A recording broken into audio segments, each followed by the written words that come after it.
One of my favorite things in the world to do is watch Friends. I know it's been off for years and years. It's not even around, but I still find myself binge watching old episodes. And I was thinking about this today and thinking, it's the predictability of the friends in the circle, right? You have Chandler with his quirkiness, Monica with her type A of just everything has to be so neat and tidy and organized. It's Phoebe's ability to make you laugh at her silly songs. Ross always comes in with those smart comments, and Joey and him and his food, like it is just so hilarious. And of course, Rachel, she just brings everybody together, and it's just such this beautiful, cohesive team of people. And it's why I wanted to come on and share with you today that I have an opportunity for you to find your friends in the content creation space. So if you are thinking about creating your first or your next digital course, I don't want you to miss this opportunity because Amy Porterfield just opened the doors for registration for her Course Confident Bootcamp. And I'm actually offering a special bonus for anyone that registers for the Course Confident Bootcamp through my special link. So I want you to go to crystalprofit.com/Amy-bootcamp to register. That's crystalprofit.com/Amy-bootcamp. And what you're going to find when you get there is I have this special bonus private podcast series. It's called Money Mindset for Creators. So I want you to go register for Amy's Bootcamp, download the podcast, and immediately start listening to it, because what this training is set up to do is to help you get your mind right about monetizing your content, making money so that you can fuel your content creation dreams. So go to crystalprofit.com/Amy-bootcamp to register for Course Confident. And I cannot wait for you to find your friends and find the people that will be there for you. Do you see what I did there? Yeah, nice little friends segue connection. Go to crystalprofit.com/Amy-bootcamp. And I cannot wait to see you inside. Okay, let's get into today's episode. So I have a confession to make.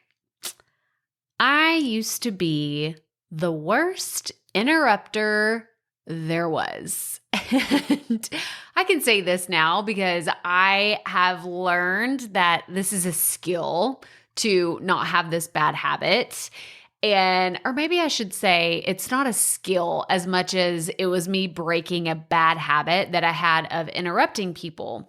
And it wasn't really until my children, I have 3 boys. If you do not know this, they're 12, 9, and 6.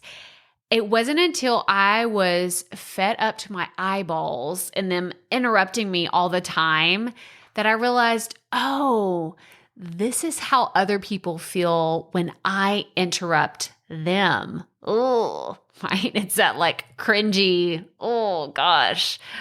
Why didn't I realize this about myself? It's like it was a bad habit. It was a terrible habit that I needed to break. And thankfully, after 4 years of podcasting, it's not something that I'm consciously worried about all the time.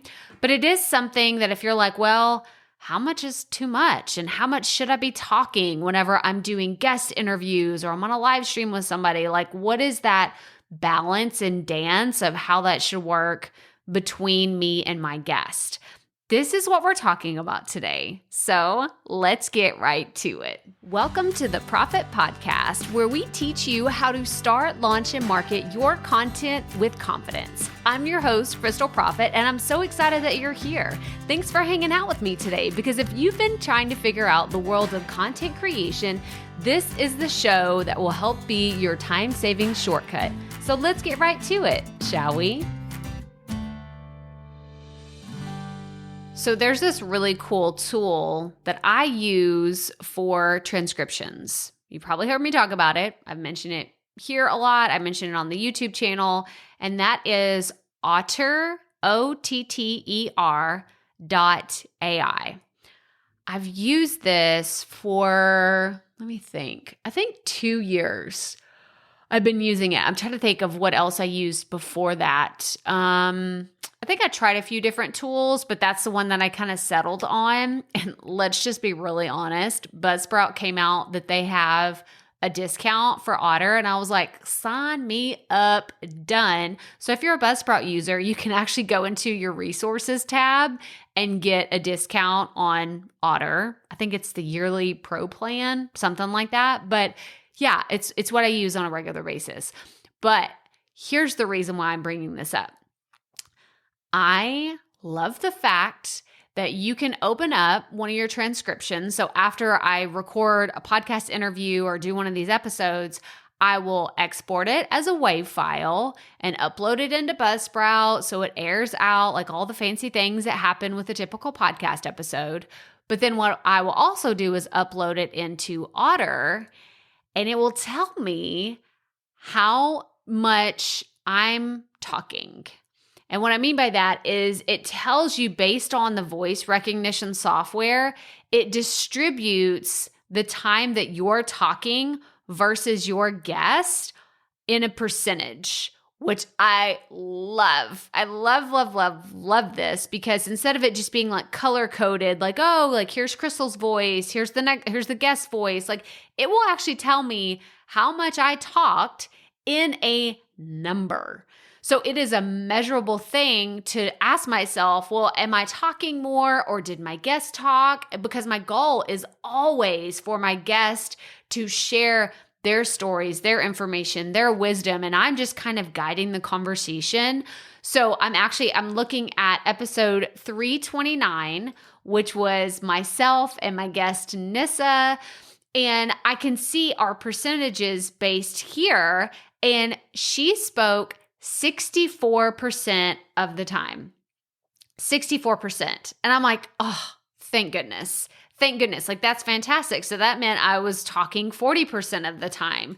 And I can actually look at, I had another one. I'm clicking around because I'm looking at all of the different episodes that I recently did. So I'm like, oh, I didn't want to talk about this. And then be like, oh, wait, I really didn't do a good job. No, I did a good job. I did a good job. I left some restraint on how much I was talking, because I'm looking at the episode I did recently with Chrisella and Shireen, one of our recent interviews, and Shireen spoke 56% of the time. Chrisella was 14%, and then I made up the rest of the percentage of talking. Now, that was a 3-person interview, which is a little bit trickier to kind of measure, like that dance between who's going to talk, how much, and when. But for a 55-minute episode, which, it's almost an hour-long episode, Shireen was in there for 56% of the time, which again, as long as that 50% does not fall on me, as long as it's not 50% Crystal and above, I feel like it is a successful podcast interview.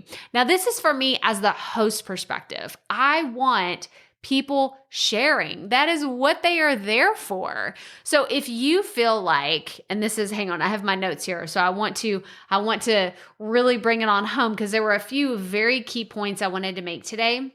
So number one, you can look at your Otter transcripts to see how much of the time you're talking versus your guest. I love the percentages. The second thing I want to point out is you should not be talking more than 50% of the time. I think this is just a ground rule, because if you are hosting a show, people already know that we hear you. We hear you talking most of the time. It's your show. But if you're having a guest on there, let your guest speak and don't interrupt them every single time and all the stories. And if you don't know this, I've shared this a few times, but I will sit on my hands. I physically sit. I will put my hands, and I'm doing it right now like you can see me. I put my hands underneath my thighs, and I will sit on my hands when someone else is talking so I do not interrupt. I don't want to interrupt. And this is kind of hard. I will be honest that whenever you're having an episode with someone whose internet is a little laggy, it can be really awkward to sit there, because you're staring at them and then you're like, did they finish their thought? This happens. And this is where it gets really awkward, because some people I will interview and there's like, they do these long pauses in between their thoughts. Y'all, give your guest that space to think. And this is something, at this point, I've done hundreds of interviews, so now I know this, but I'm sharing this wisdom with you. If you don't know this, let the awkward pauses happen. Let them happen, because people will kind of give you that like nod of like, okay, I'm done. Your podcast guest, like, or your podcast audience, they won't see that. So don't worry about if there's any kind of, and you can edit out if there's some really, really awkward long pauses that are way too long, but don't interrupt your guest because that messes up the flow of the conversation. And again, this was a really bad habit that I needed to break. And I'm still not 100% at it. I will catch myself, especially I don't always notice it when it's happening, but I will notice it when I'm editing an episode, which kind of brings me back around to why I enjoy editing my podcast. I enjoy editing my YouTube videos because it helps me see areas where I can get better. If I were to hand that off to let somebody else produce it and edit it and do all those things, I wouldn't see these little subtle things that I can actually make me a better content creator. So that's just another thing that I'm like throwing in there. But number 3, if you are speaking more than 50% of the time, it's time to practice your interview skills to draw out better answers from your guest so that you can have better conversations. And I was recently a guest on Podcasters Live, which was so much fun. I'm going to link to it in the show notes. I had a great conversation with Steve Worthy over there. So shout out, Steve. Fantastic conversation. It was so much fun. But we were talking about, and this was really off air, like we were done recording, but I gave him a compliment. I was like, you know what? You're a really good interviewer. And we were talking about, people have told me that as well. And I always ask, which may sound kind of funny, but when people say, oh, I really enjoy this, or, they give me a compliment, I ask, well, what do you mean by that? Like, can you actually give me a little bit more information? It's not for an ego boost. It's, well, what am I doing right? Because sometimes if somebody says, oh, you're really good at something, yeah, of course, it makes me feel validated. It gives my ego like a big shot. But at the same time, I'm like, but what is it that I'm doing? Because if I don't know, how can I replicate it? And how can I keep making it better and keep improving on this skill that I'm doing pretty well? And what Steve and I talked about was the fact that he was a great interviewer because I could tell he was genuinely interested. And I think that this is, when I think of the podcasts that I love to listen to, that is the quality of the host or the interviewer. They are genuinely interested in the guest. They're not reading these scripted interview questions. And I'm not calling out those of you that do have your scripted interview questions. I think that's great. I think that those are great guiding posts to make sure that you hit on those specific topics that you want to cover and that you really steer the conversation towards, you don't go off on all of these different tangents. That happens in a lot of conversations, but I think that when you can tell everything is scripted, you lose me. You lose me as a listener. I don't like to listen to everything where it's all scripted, it's all planned out, and it doesn't sound like there's any genuineness in it. So if you want to be a better host, a better interviewer, a better conversationalist, be genuinely interested in what your guests are talking about and make sure they're talking more than you do. But I wanted to cover, so ways not to interrupt. Sit on your hands. Very, very important. Make sure that you just don't give into that awkward long pause. Let it happen. Let it happen for a little bit, maybe once or twice in the conversation, and then you will develop this I was going to say rapport. That's not really the right word, but you'll develop this knowing of how your guest speaks after 5 or 10 minutes of a conversation. So you'll know, okay, she pauses for about 2 to 3 seconds in between her thoughts. It didn't sound like that thought was totally complete, so I'm going to keep my mouth shut until she's totally done. These are just things, these are skills, okay? These are skills that I have honed over the last several years of interviewing people. So if this doesn't come naturally to you, that's fine. You can learn to do all these things, but it does take an appreciation of paying attention to how people speak. Be aware of when people insert pauses in the conversation to know whether they're completing a thought or they're completely finished talking. And again, it's a skill. You can get better at this, okay? I promise you, if you go back. I always tell people, go back and listen to the first few interviews that I did on this podcast. They were not as good as the ones that happened here today. Let me tell you, there was lots of fumbling and stumbling and interrupting. Like I didn't do transcripts on the first few episodes. I don't even want to do them now. I don't want to see the percentage that I talked versus how much my guest talked because it would not be good. It would not be good. I would just be embarrassed. So embarrassed. But okay, the last thing I wanted to cover today, if you're like, well, Crystal, I find myself talking because I cannot get answers out of my guest. What do I do? Well, you have to learn to ask better questions. And these are questions that aren't just yes or no answers. Okay, if that is all you're asking, you've got to develop better questions. So in the planning process, as you get ready to interview your guest, you need to have questions and ask yourself, is this a yes or no answer? And if it is, you need to change the question. And I do have a few prompts that you can add into your question bank as you get going and developing questions for your guest. And a few of those prompts are starting your questions with, tell me about, explain to the audience, what was it like when? Because these offer up, like if you just say, can you, or do you, have you, then those are all yes, no, maybe. Like I could easily just give you a one-word answer and be done with it. We can move on. So you want to really open up the doors to say, well, tell me what it was like whenever you first started your business. Or can you explain to the audience how it was whenever you had this one specific thing happen in your journey? Or what was it like whenever you decided to quit your job and go all in on content creation? Like these are different levels of questions. And again, this comes with time. It comes with practice.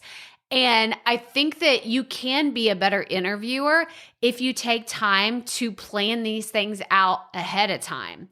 It allows you to kind of steer the conversation, but also allow for that genuine curiosity, right? What we were talking about earlier, what Steve and I admire so much about each other is that genuine curiosity. Like I was genuinely curious about him as an interviewer and the different parts of his content journey. And he just genuinely seemed to want to know about my background. Like we talked about things that we didn't even plan on talking about because he was genuinely curious about these different pieces of my journey, but it still fit under the umbrella topic that we wanted to cover. So it worked. And you can do this as well in your content. You just have to be intentional about the questions you're going to ask, how you can make them a little bit better, and just keep honing and crafting this. Y'all, this is just a dance. It is a dance with you and your guest. And in order to get better, you have to practice. Practice, practice, practice. And I don't want to sound super cheesy, but I'm going to anyway because I had to preface everything I'm about to say now with that. But practice with your family. Practice with your kids. If you have children or a spouse or someone that you live with and you can say, tell me about your day. That's it. Not, did you have a good day? Yes or no, right? We as parents, we often fall into this trap of, did you have a good day? Yes or no? Okay, great. And then you move on. But if you say, well, tell me what happened today. That's a very different question or a very different statement that you're trying to get information out of people.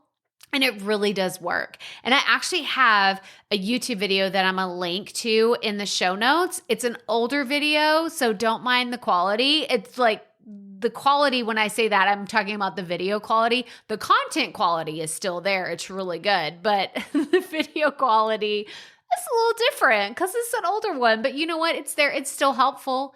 It is still helpful. So go to the show notes, crystalprofit.com/episode 335, and you're going to find a YouTube video about interview questions to ask any guest. So regardless of the topic that you cover or what you talk to your guest about, these are more general questions that can get the ball rolling. And it even has some of these other prompts that you can think about as you prepare to interview your guest.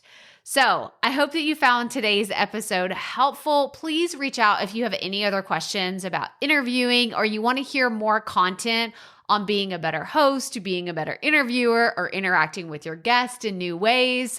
Make sure you reach out. And again, the show notes are crystalprofit.com/episode 335. And I would love it if you would take a screenshot and share this on social media. Let me know what your number one takeaway was from today's episode. And if you have not, make sure that you hit that subscribe or follow button wherever you're listening to this podcast. And as always, remember, keep it up. We all have to start somewhere.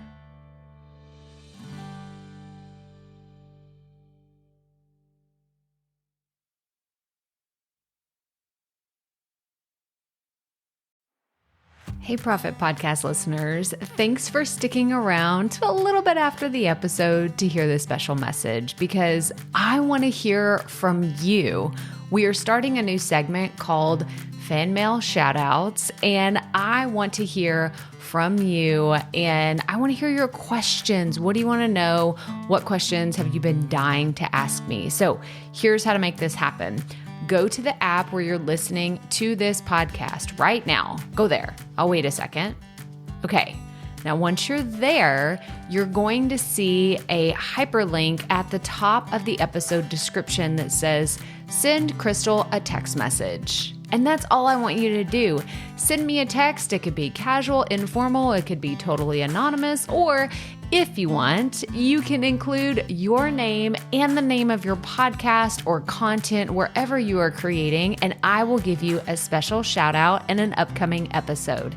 So again, go to the show notes for where you're listening to this episode right now, and it will say, send Crystal a text message. And I cannot wait to hear from you and give you a shout out in an upcoming segment of Fan Mail Shoutouts.